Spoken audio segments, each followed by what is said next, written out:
Let me tell you about some things I think you should know if you've been diagnosed with fibromyalgia or you suspect you have fibromyalgia. Now, if you're here, you probably know what that is, but just in case you don't, it's a condition where you have diffuse aches and pains, anywhere from mild to incapacitating, but there's no objective marker. There's no MRI abnormality or CAT scan or blood test or any kind of abnormality that allows us to show that's an organic defect.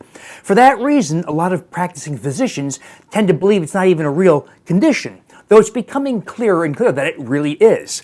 Now, between the science and my experience, worldwide experience that the Wheat Belly and Undoctored books have driven, I've seen many people with fibromyalgia have dramatic relief obtained. And the lessons learned in my programs are several. One is that this thing we start with in my diets, that is the Wheat Belly and the Undoctored programs, is we eliminate all wheat and grains, all wheat and related grains, specifically wheat, rye, barley, and corn. Those are the worst. We also do eliminate other grains, but the ones that really define this response are wheat, rye, barley, and corn. I don't know why people get so much relief when they stop those things, but I think it's because the gliadin protein of wheat and related proteins in those other grains, the secalin of rye, the hordein of barley, the zein of corn, all those proteins have the capacity to unlock the intestinal barriers in your gastrointestinal tract, and that increases intestinal permeability. That is, it allows foreign substances like bacterial breakdown products to gain entry into your bloodstream. This is called metabolic endotoxemia. And what it means is the bacterial breakdown products gain entry into your bloodstream and they export inflammation throughout the body. You can actually measure this. There's a test called zonulin protein, and you can actually measure increased levels of zonulin in people who consume wheat and other grains. This is not in people just with celiac disease. This is in everybody.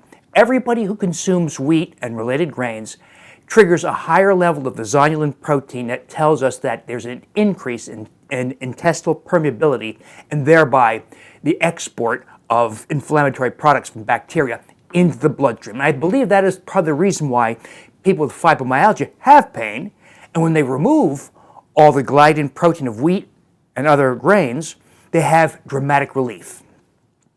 Adding vitamin D, as we do in my Wheat Belly and Undoctored programs, also seems to add yet another layer of advantage in providing relief. And the way we do vitamin D is we take a dose sufficient in oil-based gel cap to increase the level of the blood test, 25-hydroxy vitamin D, to 60 to 70 nanograms per milliliter. That's the level you'd obtain if you were young and set out in the sun in a bathing suit. I say young because as we get older, we lose the ability to activate vitamin D in the skin. And so it's very important that as you get older, you keep on reevaluating your vitamin D status and then up your dose as necessary to achieve that kind of level. And then lastly, there was a study from UCLA, Cedars-Sinai, by Dr. Mark Pimentel. He's one of the leading thinkers in small intestinal bacterial overgrowth, or SIBO we say. And he published a study actually a few years ago, 2004, in which he compared presumably healthy control people with people with irritable bowel syndrome and people with fibromyalgia. And he assessed all these people with hydrogen gas testing. Humans don't produce much hydrogen gas, but bacteria do, especially when you consume prebiotic fibers. Well, there's a formal test, H2 breath testing, that identifies the presence of bacteria that have ascended up from the colon. Bacteria are meant to stay mostly in the colon, right? But sometimes bacteria proliferate, unhealthy species like E. coli and Campylobacter and Citrobacter and Shigella. They proliferate and then climb up the intestines, up through the ileum, jejunum, duodenum, and stomach. And you can detect that by having somebody drink a sugar like lactulose or consume a prebiotic fiber, and then assessing breath hydrogen gas over the next several hours. And if the level of hydrogen gas goes way up, it suggests you have bacteria way up high in your gastrointestinal tract, because it takes many hours to get to the colon. So if it occurs early, it signals bacteria where they're not supposed to be, in the upper gastrointestinal tract. Well, the people with IBS showed a moderate level. 84% of them proved positive for SIBO. Of the people with fibromyalgia, 100%, all of them showed not just hydrogen gas, but extremely high levels of hydrogen gas. And normal controls, a handful, proved abnormal to lesser degrees.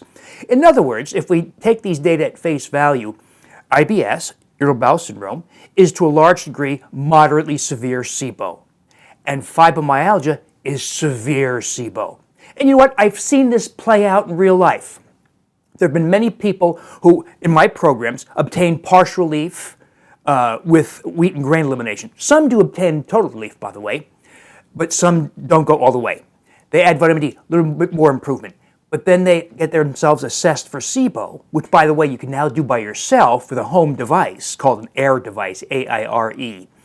And we test for hydrogen gas, and these people typically prove flagrantly positive.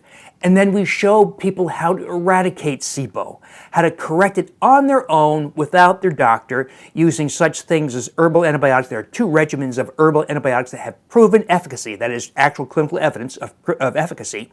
And I show you how to stack the odds in your favor by incorporating a biofilm disruptor, how to use prebiotic fibers during your course of antibiotics, and then all the steps to take to prevent the very common recurrences. And I've seen now many cases in which people obtain dramatic relief, even in people who've had incapacitating fibromyalgia for 10 or 20 years. So very dramatic effects.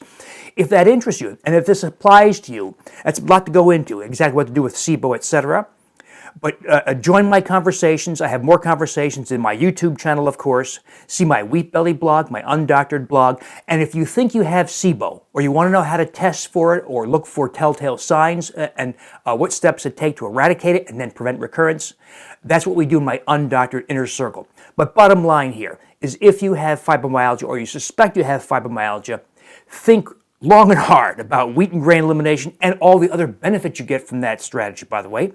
Vitamin D restoration, and lastly, looking into SIBO, whether you have it and whether you should eradicate it.